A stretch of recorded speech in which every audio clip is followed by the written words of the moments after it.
નમસ્કાર, મેટ્રો ન્યૂઝમાં આપનું સ્વાગત છે। હું છું કુંજા। મહત્વના સમાચારો પર નજર કરીશું। અમદાવાદના સાબરમતી વિસ્તારમાંથી પાર્સલ બ્લાસ્ટની ઘટનામાં મુખ્ય આરોપીઓની ધરપકડ કરાઈ છે। આરોપીઓ પાસેથી 2 બોમ્બ, હથિયાર અને કારતૂસ મળી આવ્યા, જ્યારે આ મામલે 3 આરોપીઓને અમદાવાદ ગ્રામ્ય કોર્ટમાં રજૂ કરાયા, જેમાં 27 ડિસેમ્બર સુધીના આરોપીઓના રિમાન્ડ મંજૂર થયા હતા। અમદાવાદમાં એક પાર્સલમાં બ્લાસ્ટ થયા હોવાનો મામલો। સાબરમતી વિસ્તારમાં પાર્સલમાં બ્લાસ્ટની બની હતી ઘટનામાં આરોપી ગૌરવ ગઢવીને સ્થળ પરથી ઝડપ્યો।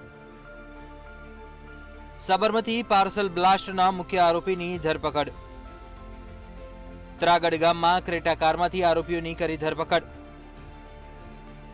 આરોપીઓ પાસેથી 2 બોમ્બ, હથિયાર અને કારતૂસ મળ્યા।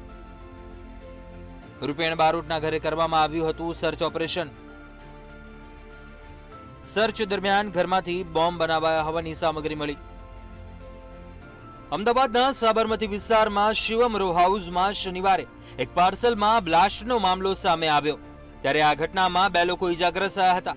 બનાવની જાણ થતાં જ પોલીસ ઘટના સ્થળે દોડી આવી અને આરોપી ગૌરવ ગઢવી સ્થળ પરથી પકડી પાડવામાં આવ્યો હતો, જ્યારે આ મામલે વધુ તપાસ દરમિયાન ઝોન 2 એલસીબીએ મુખ્ય આરોપી રૂપેણ અને રોહનની ધરપકડ કરી છે। ત્રાગડ વિસ્તારમાં બંને આરોપીઓની ક્રેટા કારમાંથી ધરપકડ કરાઈ હતી। મુખ્ય આરોપી હતા, એને પકડવા માટે જુદી જુદી ટીમો બનાવી અને એ ટીમ બનાવી અને એને પકડવા માટે કાર્યવાહી કરતા ગઈકાલે રાતે એ આપણને બંનેને પકડી લીધેલા છે। જ્યારે એમને પકડવામાં આવ્યા ત્યારે એમની પાસે એક કાર હતી અને કારની અંદર 2 જીવતા બોમ્બ તથા એક એમની પાસેથી દેશી તમંચો, જે હાથ બનાવટનો, જે રીપેને જાતે બનાવેલો હતો। બંને બોમ્બ પણ જાતે બનાવેલા હતા। બોમ્બ બંને લાઈવ હતા અને એ બીડીડીએસ અને એફએચએલની ટીમની મદદથી 3 કલાક જેટલી મહેનત બાદ આ લાઈવ બોમ્બને અમે એને નિષ્ક્રિય કરેલ છે અને બંનેની ધરપકડ કરી। અમદાવાદ ક્રાઇમ બ્રાન્ચની ટીમ દ્વારા આરોપી રૂપેણ બારોટના ઘરે સર્ચ ઓપરેશન કરવામાં આવ્યું। આ દરમિયાન તેના ઘરમાંથી બોમ્બ બનાવવાની સામગ્રી મળી આવી હતી। ઘરમાંથી 3 દેશી કટ્ટા પણ મળી આવ્યા હતા। રૂપેણ બારોટે પોતાના ઘરમાં જ બોમ્બ બનાવ્યો હોવાની શક્યતા છે। ઘરમાંથી પોલીસને બોમ્બ બનાવવા માટેના નાઇટ્રેટ, બ્લેડ, છરા, કિલ્લા, તીક્ષ્ણ હથિયાર, 12 વોલ્ટની બેટરી મળી આવી છે। દેશી હથિયાર બનાવવાની gas cutter, lathe machine, welding ટૂલ્સનો ઉપયોગ કરી દેશી બોમ્બ બનાવ્યા હોવાની વિગતો જાણવા મળી। Bureau report, Mantavya news. ભાવનગરના વડવા તલાવડીમાં પથ્થરમારો થયા હોવાનો મામલો સામે આવ્યો હતો। ગઈકાલે થયેલા હુમલા બાદ ફરી એકવાર પથ્થરમારો થયા હોવાની ઘટના સામે આવી। જૂની અદાવતે ગઈકાલે રાત્રે એ ટોળા દ્વારા હુમલો કરવામાં આવ્યો હતો, ત્યારે આજરોજ ફરી એકવાર પથ્થરમારો કરવામાં આવ્યો, જ્યારે આ ઘટનાને પગલે પોલીસ કાફલો સ્થળ ઉપર દોડી આવ્યો હતો અને પોલીસ દ્વારા વિસ્તારમાં ચુસ્ત બંદોબસ્ત ગોઠવવામાં આવ્યો હતો।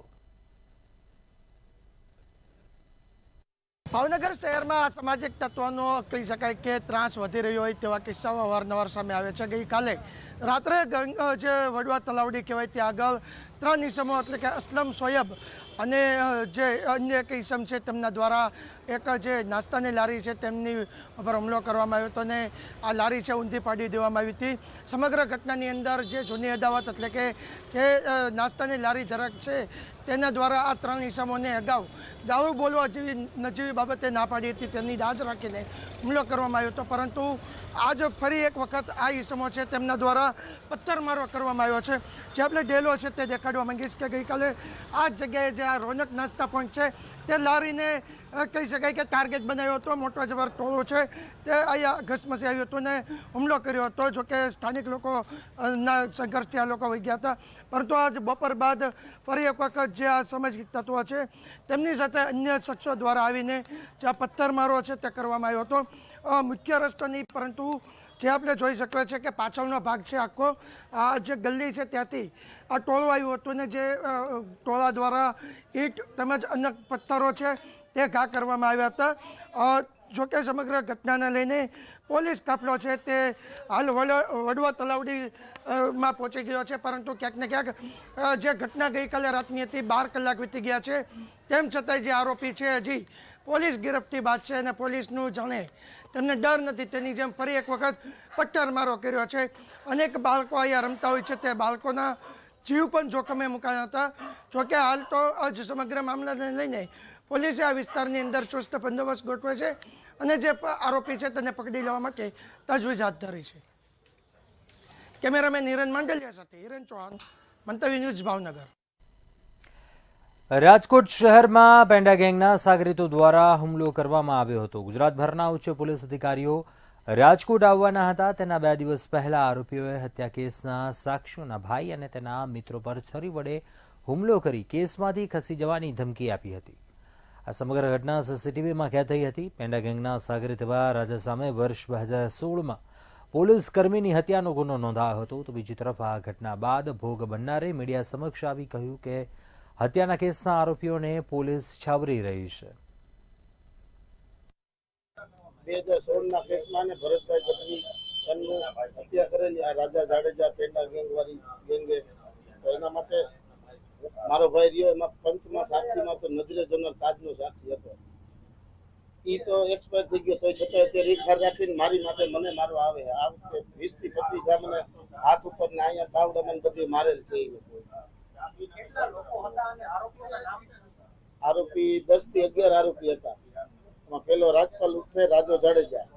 આની પહેલા 2016માં પોલીસ કર્મી છે ભરતભાઈ ગઢવી, એમની હત્યા થયેલી હતી. તેમના મારા મિત્ર રમેશભાઈના ભાઈ સાક્ષી તરીકે હતા નજરે જોનારમાં. ત્યારે એમને અવારનવાર પેરેલ ઉપર આવીને ધમકીઓ મરાવેલી અન્ય દ્વારા પોતે કે તારા ભાઈને કહેજે આની જુબાની કોર્ટમાં ના આપે, અમને કાંઈ તમારા કેસમાં કાંઈ થયું તો અમે તને તારા ભાઈને મારી નાખશું. અમદાવાદ શહેરમાં ભુવાઓની બોલબાલા છે. સ્માર્ટ સિટી અમદાવાદ હવે ભુવા નગરી બની ગયું હોય તેમ લાગી રહ્યું છે. કોઈ પણ સિઝન હોય પણ શહેરમાં ભૂવા તો પડે જ. શહેરમાં કોઈ પણ સ્થળે અચાનક જ ભૂવા પડી જાય છે. છેલ્લા કેટલાક વર્ષથી ચોમાસાના સમય સિવાય શિયાળા ઉનાળામાં પણ રોડ ઉપર અલગ અલગ કારણથી ભૂવા પડી રહ્યા છે. ત્યારે વિજય ચાર રસ્તા પાસે 2 ભૂવા પડ્યા હતા. 1 મહિના અગાઉ જે જગ્યા પર કામગીરી કરવામાં આવી હતી ત્યાં જ ફરી 2 મોટા ભૂવા પડ્યા છે. ચાર રસ્તા પાસે ભૂવો પડ્યા બાદ તંત્ર માત્ર બેરિકેડ મૂકીને સંતોષ માની રહ્યું છે. તો હાલ તેને પૂરવાનું કોઈ કામ હાથ ધરાયું નથી. અમદાવાદ શહેરની અંદર ભુવાઓની બોલબાલ છે. જે પ્રમાણે થોડા સમય પહેલા સોશિયલ મીડિયામાં એક ભુવા દ્વારા દર્દીની સારવાર કરતા વિડીયો વાયરલ થયો. પરંતુ અમદાવાદ શહેરની અંદર ભુવા પડવાનો સિલસિલો પણ એટલો જ છે. શિયાળો ઉનાળો કે ચોમાસું, દરેક સ્થળ ઉપર કે દરેક જગ્યા ઉપર અને કે દરેક ઋતુની અંદર આ રીતે જે ભુવા છે તે પડતા જે છે જોવા મળતા હોય છે. અને આ જે સમસ્યા છે તે આજની નહીં, પરંતુ પહેલા ચોમાસાની અંદર ભૂવા પડતા હતા, પરંતુ શિયાળા ઉનાળાની અંદર પણ ભૂવા પડે છે, જેના લીધે લોકોના ટેક્સના પૈસાનું જે પાણી થઈ રહ્યું છે. સાથે સૌથી મહત્વની વાત એ છે કે આ મુખ્ય 4 રસ્તા પર જ્યારે ભૂવા પડતા હોય છે ત્યારે વાહન ચાલકો જે છે તેને પણ ઘણી બધી સમસ્યાઓનો સામનો કરવો પડતો હોય છે. અચ્છા, કેટલી તકલીફ પડે જો તમે ખાડામાં પડી જાવ તો? સાહેબ અમને ખબર નહીં, કારણ અમે આજે આવ્યા અહીંયા આ બાજુ. પડી જાવ શું થાય? શું થાય, પડી જઈએ, તૂટો બૂટો નુકસાન તો થાય ને. સરકારને જોવું જોઈએ એમ તો. આવું કામ કરે? હા, એ તો હાલકું પૂલું કામ કરે તો સારું કામ કરે, સારા એવું. તમારું શું કહેવાનું છે? क्या लगता है गिर जाते तो आप एक्सीडेंट हो मर ही जाएगा ना और क्या है, नुकसान हो जाएगा? देखा नहीं हो जाएगा. વાહન ચાલકો છે તેને સમસ્યા જે છે તે સર્જાઈ શકે છે. સૌથી મહત્વની વાત એ છે કે ગુણવત્તાને લઈને ઘણા બધા સવાલો ઉઠી રહ્યા છે. દિવાળીના સમયમાં એટલે કે 1 મહિના અગાઉ જ્યારે આ વિસ્તારની અંદર કામગીરી કરવામાં આવેલી હતી ત્યારે આ કામગીરી જે છે તે કેવી પ્રકારની થઈ હશે તે જોવા મળી રહ્યું છે. એક સાથે 2 ભૂવા એક જ રસ્તા પર પડ્યા છે ત્યારે વાહન ચાલકો પણ હેરાન પરેશાન છે. પરંતુ એસી કેબિનની અંદર બેસતા જે લોકો જે છે તેઓને આ ભૂવા દેખાતા નથી અને આ રીતે જ તંત્ર જે છે તે ચાલી રહ્યું છે. એટલે કે આ પ્રજાના ટેક્સના પૈસાનો દુર્વ્યય જે છે તે જોવા મળી રહ્યો છે. કેમેરામેન ઓમ પટેલ સાથે મીર દુધરેજિયા, મંતવ્ય ન્યૂઝ, અમદાવાદ. અમદાવાદના સાઉથ બોપલ વિસ્તારમાં આવેલી પ્રિવિલોન બિલ્ડર ફરાર થતા ગ્રાહકોમાં રોષ જોવા મળ્યો. મોટી સંખ્યામાં બિલ્ડિંગ સાઇટ પર લોકો એકઠા થયા હતા. બિલ્ડરે પ્રી બુકિંગના નામે લોકોને છેતર્યા છે. બિલ્ડર અને ખેડૂતની બબાલમાં લોકો છેતરાયા છે, જ્યારે ખેડૂતને પૈસા ચૂકવ્યા હોવાનો બિલ્ડરે દાવો કર્યો છે. બંને બિલ્ડર હાલ ભૂગર્ભમાં ઉતરી જતા મધ્યમ વર્ગના લોકો ચિંતામાં મુકાઈ ગયા છે, જ્યારે બિલ્ડર હિરેન કારિયાએ સોશિયલ મીડિયામાં વિડીયો વાયરલ કરીને પૈસા ચૂકવવાની બાંહેધરી આપી છે. જોકે આગામી દિવસોમાં આ મામલે પોલીસ કેસ કરવાની તૈયારી લોકોએ કરી છે. હું પ્રિવિલોન ગ્રુપમાં 14 સ્ટોરી બિલ્ડિંગની અંદર બુક કરાવેલું અને છેલ્લા 7 મહિનાથી પ્રિવિલોન ગ્રુપમાં બુક કરાવેલ જયદીપ કોટક અને મિત્તલબેન કોટક દ્વારા અમને આશ્વાસન આપવામાં આવેલું કે રેરા ટૂંક સમયમાં આવશે, પણ તે આવી નથી અને અમારા પૈસા અમે પાછા માંગ્યા તો એ બદલ તેઓ અમને ખૂબ ધક્કા ખવડાયા અને આજે તેઓ ફરાર છે. તે બદલ આજે અમે અહીંયા રૂબરૂ આવેલા છીએ. हमने आकर जो नंबर जो बोर्ड पर लिखा था वहाँ उसको नंबर पे कॉल किया तो वहाँ से हमें जवाब मिला कि प्रेविलन गया भाड़ में. That was the language used and that was very shocking. और उसके बाद जब हमने कांटेक्ट करने की कोशिश की तो हमें कोई जवाब नहीं मिला. प्रेविलॉन ढूंढ करके उसके ऑफिस में जब हमने गए कांटेक्ट किया तो हमें एश्योरेंस दिया गया कि पैसा वापस मिल जाएगा, नहीं तो उसके अगेंस्ट आपको दूसरे वाले हमारी स्कीम में हम बुकिंग करवा देंगे. हम शांत बैठ गए. कुछ समय के बाद फिर अब ये यहाँ नया हुआ, मतलब 14 माले वाली बिल्डिंग तो गई, अब 22 वाले भी गई, तो हमारा पैसा गया कहाँ? મેં જઈને જયદીપ કોટક સાથે વાત કરી. જયદીપ કોટકે કહ્યું કે એમાં અત્યારે અમારે કંઈક ખેડૂતો સાથે ડખા થઈ ગયા છે, તો હું તમને 22 માળની બિલ્ડિંગમાં મારા સ્કીમમાં હું તમને ટ્રાન્સફર કરી આપું છું. એ વાતની 15-20 દિવસ થયા પછી ત્યારે ફરી ખબર પડી કે હવે 22 માળનો બી પ્રોજેક્ટ એમનો કેન્સલ થયેલો છે. અંદરો અંદર જાણ થતાં એવી ખબર પડી કે આ તો બહુ મોટું સ્કેમ છે. મારા જેવા 150થી 200 જેવા પરિવારો જે છે એ આ સ્કેમમાં ફસાઈ ચૂક્યા છે અને આ સ્કેમમાં બંને પાર્ટનર પ્રિવિલોન ગ્રુપના જયદીપ કોટક અને હિરેન કારિયા આ બંને ઇન્વોલ્વ છે. પ્રિવિલોન બિલ્ડકોન એલએલપીમાંથી આજથી 7 માસ પહેલાં છૂટો થઈ ગયેલો છે ભાગીદારીમાંથી. જયદીપભાઈ કોટક જ સંભાળતા હતા છેલ્લા 7 માસથી બધું. છતાં પણ મારા હસ્તકના કોઈ પણ ક્લાયન્ટો છે જે મારા હસ્તક બુકિંગ કરાવેલા હોય ફ્લેટના, એના જે કાંઈ પૈસા છે એ ખેડૂતને અમે લોકોએ પણ મેં આગળ ખેડૂતને પેમેન્ટ આપેલું છે. બધું જેટલા મારે દેવાના છે એનાથી વધારે તો પેમેન્ટ મેં ખેડૂતોને આપેલું છે. એ તમામ ખેડૂત સાથે પણ મારે વાત ચાલુ છે અને એ લોકો પાસેથી પૈસા પરત આવે એટલે મારા જેટલા ક્લાયન્ટો છે, જેટલા ગ્રાહકો છે મારા હસ્તકના, એ બધાને હું પેમેન્ટ આપવા માટે બંધાયેલો જ છું. અમદાવાદના ધોળકામાં આવેલ સુપ્રસિદ્ધ અરણેજ બુડ ભવાની માતાજી મંદિરનું ટ્રસ્ટ વિવાદમાં આવ્યું છે. મંદિરના અગાઉના ટ્રસ્ટીઓ દ્વારા વર્ષોથી મોટી ઉચાપત કર્યાના આક્ષેપ ત્યાંના હાલના ટ્રસ્ટીઓ અને ગ્રામ્યજનો દ્વારા કરવામાં આવ્યા છે. જે પહેલાના ટ્રસ્ટી હતા તેમણે રાજીનામું આપી દીધા હોવા છતાં ગેરકાયદેસર રીતે વહીવટ કરવામાં આવતા હોવાના આક્ષેપો થઈ રહ્યા છે. આસપાસના ગામની જમીન મંદિરના માતાજીના નામે હોવા છતાં પણ બારોબાર વેચી દીધી હોવાના આક્ષેપ હાલ થઈ રહ્યા છે. મને ટ્રસ્ટના કામથી દૂર રાખી અવગણના કરેલ છે. વારંવાર રજૂઆત કરવા છતાં પણ એ લોકો કંઈ ધ્યાન લેતા નહોતા. દશરથભાઈ અને નરેશભાઈ બંને આ ટ્રસ્ટનો વહીવટ કરતા હતા અને એમાં ધીરેન ઉપાધ્યાય પણ સામેલ હતા. અને જે ટ્રસ્ટનો ઠરાવ કર્યો એ ઠરાવ 2017માં એમના ઘરે કરેલો છે. વાસ્તવમાં આ ઠરાવ ટ્રસ્ટની ઓફિસે કરવો જોઈએ, જે કરેલ નથી. અને બાંધકામની અંદર ઘણી ગેરરીતિ થઈ હોય એવું મને જણાય છે. જ્યારથી 2024માં નામદાર કોર્ટે મને ભારત તરફેણમાં ચુકાદો આપ્યો ત્યાર પછી જ્યારે મને ખ્યાલ આવ્યો, ગ્રામજનોએ રજૂઆત કરી, જેથી કરીને આ તપાસ માટે મેં આ આગળ કાર્યવાહી કરેલ છે. દશરથભાઈ પટેલ અને નરેશભાઈ પટેલ, એમણે નરેશભાઈ પટેલે તો રાજીનામું આપ્યું હોવા છતાં એવું મને જાણવા મળ્યું કે 1 વર્ષથી છેલ્લે પેટી પણ એ ખોલે છે અને અહીંયા કામનું દેખરેખ પણ એ જ રાખે છે, કોઈને સોંપતા નથી. અને કામનો આ કોન્ટ્રાક્ટ પણ એમને જ આપેલો છે એવું કહેવામાં આવે છે. તો શા માટે એ પોતાની પાસે હજુ પણ ચાવીઓ રાખે છે? 2012 થી 2020 સુધીમાં દશરથભાઈ ગોવિંદભાઈ પટેલ, નરેશભાઈ નાથાભાઈ પટેલ દ્વારા મોટા પાયે જમીનોનું કૌભાંડ કરવામાં આવ્યું છે. માતાજીના સર્વે નંબરો બારોબાર મોટું માટીનું ખનન કરવામાં આવ્યું છે. આ બધું સાંભળતા કિરીટસિંહ ડાભી સાહેબનું હૃદય દ્રવી ઉઠ્યું. તેમને આ બધી કોઈ વસ્તુની જાણ હતી નહીં. તેમણે કીધું કે આવા ટ્રસ્ટમાં મારે ટ્રસ્ટી તરીકે રહેવાય ને, જે આવડા મોટા કૌભાંડો થતા હોય. તેમને પોતે સ્વહસ્તકે લખીને રાજીનામું આપી દીધું. ચાંદીના વાસણો જે અમે આઠમના દિવસ માતાજીના હવનમાં ઉપયોગ કરવી છીએ, જેના અમે નિવેદ ધરાવીએ છીએ, તે આ લોકોએ અલ્ફેર અમારે પ્લાસ્ટિકમાં ધરાવવા પડ્યા. આ લોકોએ લોકરમાં મૂકી ચાવી લઈ અને જતા રહ્યા છે.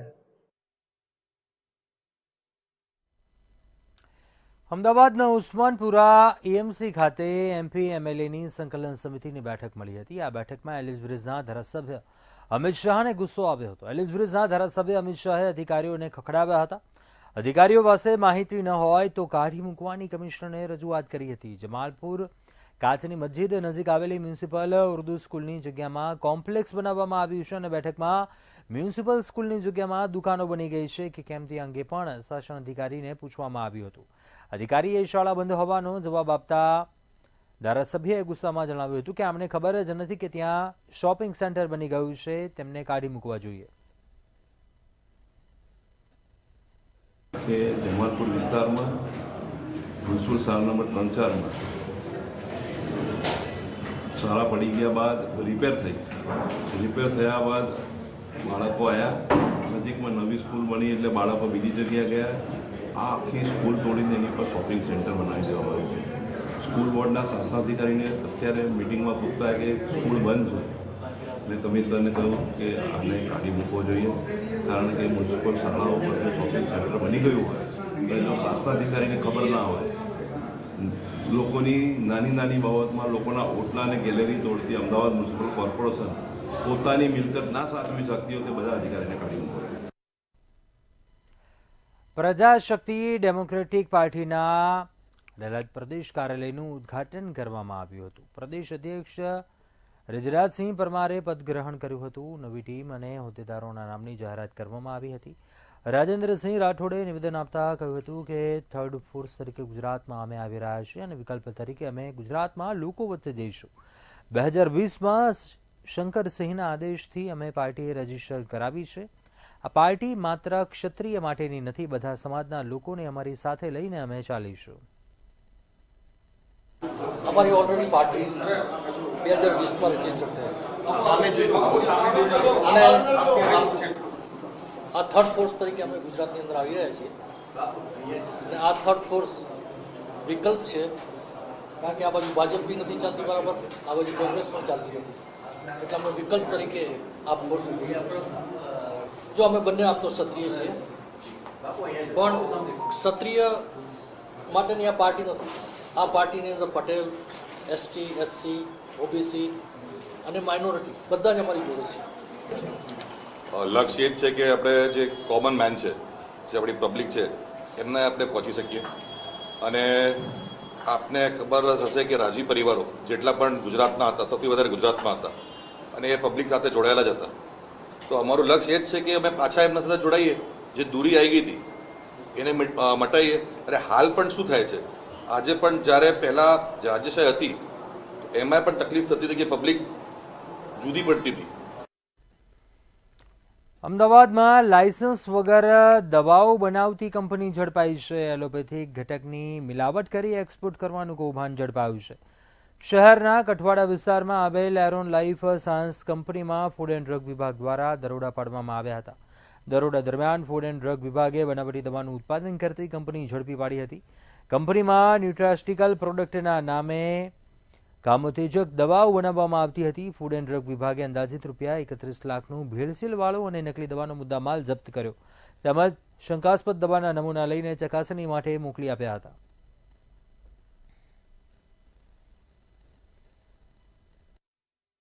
રીફાયરના નામે એક કામવર્ધક કેપ્સ્યુલ બનાવતા હતા, જેની અંદર હર્બલ ઇન્ડિયન લેબલ ઉપર લખતા હતા, પણ એની જાણ બહાર તેની અંદર સિડાલ્ફિન સાઇટ્રેટ નામનો પાવડર જે એલોપેથિક દવા છે તે ઉમેરતા હતા અને આ દવા એસજીઆઈવી ઉપર આવેલી જોઇનહબ કંપનીને વેચતા હતા અને જોઇનહબ કંપની આ દવાને એક્સપોર્ટ કરતી હતી. અમારી ટીમે જોઇનહબનું ગોડાઉન ચાંગોદર, એસજીઆઈવીની ઓફિસ અને કઠવાડા ખાતે આવેલી એરોન લાઈફ સાયન્સમાં દરોડા પાડીને લગભગ 31 લાખનો મુદ્દામાલ જપ્ત કર્યો છે. અમદાવાદના મેમનગર ખાતે આવેલ પાર્ટી પ્લોટમાં શ્રી આદિનાથ દિગંબર જૈન સેવા સમાજ દ્વારા સ્નેહી મિલન સમારંભ કાર્યક્રમનું આયોજન કરવામાં આવ્યું હતું. સમગ્ર કાર્યક્રમમાં સન્માન સમારોહ, લાઈવ મિમિક્રી અને સંગીત સંધ્યાનું લાઈવ આયોજન કરવામાં આવ્યું હતું. છેલ્લા ઘણા સમયથી શ્રી આદિનાથ દિગંબર જૈન સેવા સમાજ દ્વારા સ્નેહ મિલન સમારંભ કાર્યક્રમની ઉજવણી કરવામાં આવે છે. આ કાર્યક્રમ કરવાનો મુખ્ય હેતુ સમાજના લોકો દર વર્ષમાં એક વખત ભેગા મળીને સમગ્ર સમાજ આગળ વધે અને લોકો એકબીજાને મદદરૂપ થાય તે માટે કરવામાં આવે છે. સ્નેહ મિલન કાર્યક્રમમાં જૈન સમાજના અગ્રણીઓ અને કાર્યક્રમના દાતાશ્રીઓને સન્માનિત કરવામાં આવ્યા હતા.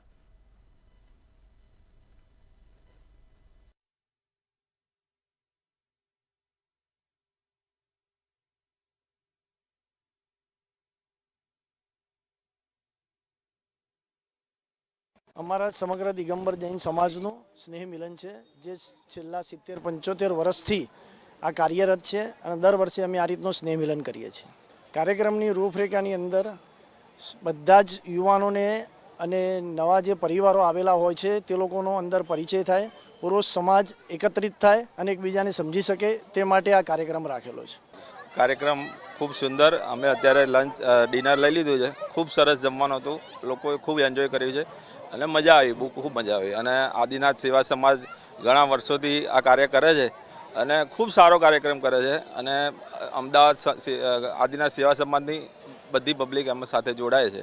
મનોજભાઈ અને એમની ટીમ છે એ ખૂબ સારું કાર્ય કરે છે. આ આદિનાથ સેવા સમાજ છેલ્લા ઘણા વર્ષોથી, જ્યારે અમે નાના હતા ત્યારથી આ જે આપણા વડીલોએ બી ચાલુ કર્યું છે એ સમાજને એક દિવસ સ્નેહ મિલન રાખીને એક મંચ ઉપર લાવવાનું કાર્ય કરી રહ્યું છે.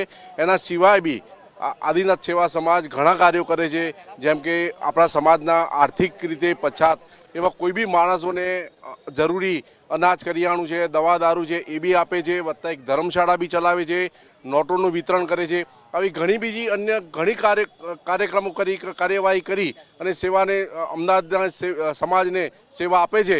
તે બદલ આપણે આદિનાથ સેવા સમાજના પૂરા અમદાવાદના સમાજ વતી આભાર માનીએ છીએ. ગુજરાત કોંગ્રેસ પ્રમુખ શક્તિસિંહ ગોહિલ દુષ્કર્મનો ભોગ બનેલી બાળકીને મળવા ગયા હતા. તે બાદ શક્તિસિંહ ગોહિલે નિવેદન આપતા કહ્યું કે શિયાળુ સત્ર દરમિયાન સત્તાપક્ષે સાંસદો વચ્ચે શોર શરાબો અને વિવાદો ઊભા કર્યા હતા. વિરોધ પક્ષના અવાજને દબાવવાનો પ્રયાસ કર્યો. આ પ્રથમ વખત એવું બન્યું છે કે સત્તાપક્ષે સંસદને રોકવાનો પ્રયાસ કર્યો હતો. સત્તાપક્ષે ભારતના લોકશાહીના ગૌરવ ઉપર દાગ મૂક્યો. તેના જવાબમાં CR પાટીલે પ્રતિક્રિયા આપતા કહ્યું કે બે રાજ્યોમાં હારેલી કોંગ્રેસ પાર્ટીના નેતાઓ ખોટા નિવેદનો કરીને લોકોને ગેરમાર્ગે દોરે છે. ખરેખર સંસદમાં કોણે વિવાદ ઊભો કર્યો તે જનતાને ખબર છે.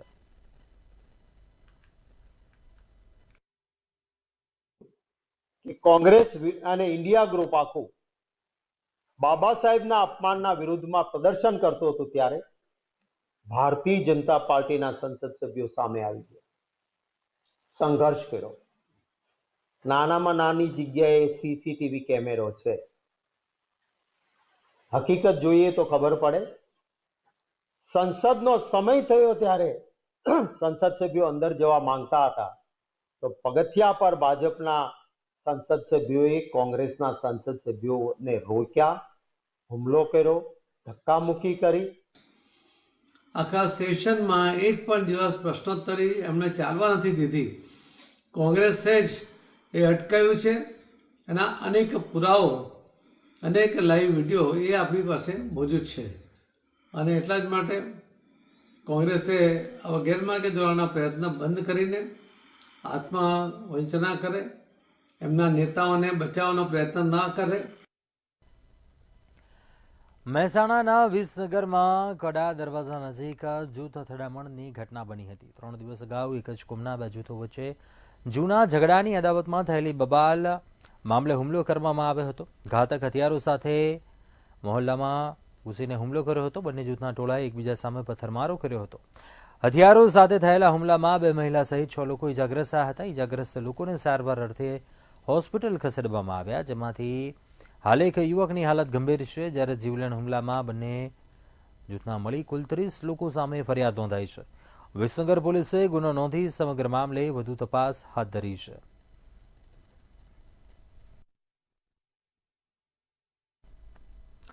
દહેગામમાં મદારી દંપતી વચ્ચે છેલ્લા ઘણા વખતથી માથાકૂટ ચાલતી હતી, જે મામલે સમાજનું પંચ ભેગું થયું હતું. જે બાદ ઝઘડાએ ઉગ્ર સ્વરૂપ ધારણ કરતા જમાઈએ મળતિયાઓ સાથે મળીને ઘાતકી હુમલો કરતા શાળા તેમજ પંચના એક વ્યક્તિનું સારવાર દરમિયાન મોત નીપજ્યું, જ્યારે નાના 2 બાળકો સહિત 13 જેટલા લોકોને ઈજાઓ થઈ, જે પૈકી મહિલા સહિત 4 જણાને અમદાવાદ સિવિલ ખસેડવામાં આવ્યા, જ્યારે બાકીનાને ગાંધીનગર સિવિલમાં સારવાર હેઠળ છે.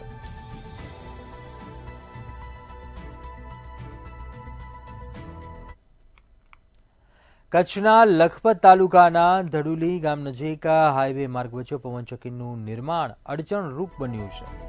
આઇનોક્સ વિન્ડ કંપનીના ઉભેલા લાંબા ટ્રેલર પાછળ બાઇક ઘૂસી જવાથી દયાપર તેમજ જૂનાચાઈના રહેવાથી 2 યુવકોના મોત થયા હતા. જવાબદાર કંપની દ્વારા બંને મૃતકોના પરિવારજનોને યોગ્ય વળતર આપવામાં નહીં આવે ત્યાં સુધી યાર્ડમાંથી એક પણ વાહનને જવા દેવામાં નહીં આવે તેવી રજૂઆત સાથે કંપનીના વાહનો થંભાવી દીધા છે.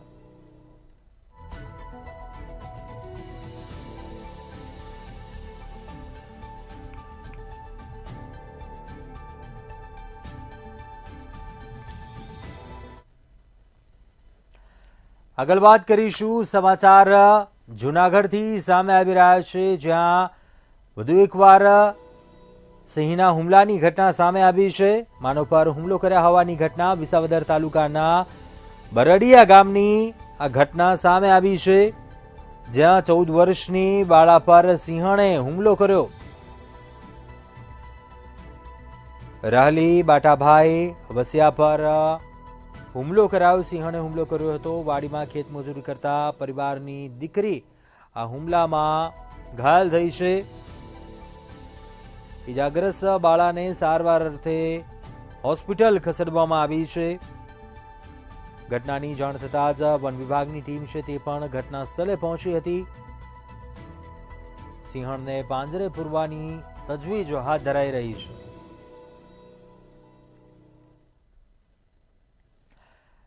જૂનાગઢના માંગરોળમાં મગફળી કૌભાંડનો મામલો સામે આવ્યો હતો, ત્યારે આ મગફળી કૌભાંડને લઈને કૃષિ મંત્રી રાઘવજી પટેલનું નિવેદન સામે આવ્યું. કૌભાંડને લઈને કલેક્ટર અને સંબંધિત અધિકારીને તપાસના આદેશ આપ્યા, તેમજ આ પ્રવૃત્તિ ચલાવી લેવામાં આવશે નહીં અને નિષ્પક્ષ તપાસ કરવામાં આવશે, જ્યારે કલેક્ટર દ્વારા પણ તપાસ કરવામાં આવશે. કૌભાંડીઓને કોઈ પક્ષ સાથે લેવા દેવા હોતા નથી તેવું રાઘવજી પટેલે જણાવ્યું હતું. મેં તાત્કાલિક મારા ખાતાના અધિકારીશ્રીઓને આ બાબતમાં ચોક્કસ વ્યવસ્થિત તપાસ થાય અને આવી પ્રવૃત્તિ કોઈ કરતું હોય તો એની સામે નિયમ અનુસાર કાર્યવાહી થાય એના માટેની જરૂરી સૂચનાઓ આપી દીધી છે. જિલ્લા કલેક્ટરશ્રીને પણ એના લેવલે તપાસ કરવા માટે મેં સૂચના આપી છે અને આવી ક્યાંય પ્રવૃત્તિ થતી હશે તો કોઈ પણ સંજોગોમાં એ સાંખી લેવાશે નહીં અને કડકમાં કડક કાર્યવાહી આવું કરનાર તત્વો સામે થશે. અત્યારે હાલ બુલેટિનમાં બસ આટલું. વધુ સમાચારો માટે આપ જોતા રહો મંતવ્ય ન્યૂઝ. નમસ્કાર.